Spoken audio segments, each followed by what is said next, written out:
Mais dis-moi Marion, qu'est-ce qui est arrivé de nouveau chez Park-Edge?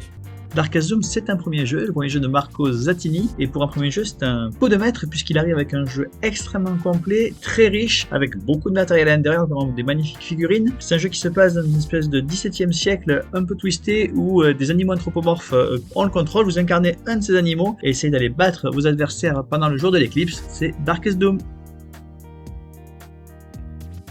Aeterna, c'est le dernier jeu de Martin Wallace. Martin Wallace, c'est un auteur de jeu expert, extrêmement connu pour notamment les deux Brass, Birmingham et Lancashire, mais également Age of Steam, mais également plein d'autres. Ici, c'est un jeu dans lequel vous incarnez une famille romaine qui va essayer de prendre le contrôle de Rome et de laisser une trace dans l'histoire, avec une mécanique de contrôle des différentes collines, mais également de gestion des ressources. Aeterna.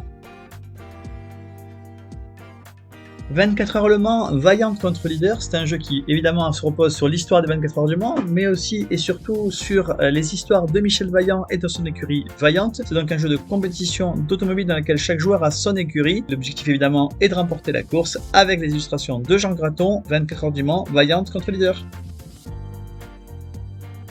Rumi Memo, c'est un jeu à partir de 4 ans, c'est coopératif et c'est un jeu dans lequel ranger sa chambre devient une activité amusante. À chaque tour, on va tourner une roue et essayer de retrouver l'objet qui est dans la roue pour le ranger le plus vite possible. Si la flèche montre un parent, eh bien les parents avancent un pas. Si on n'a pas rangé sa chambre au moment où les parents arrivent, on est puni. Rumi Memo.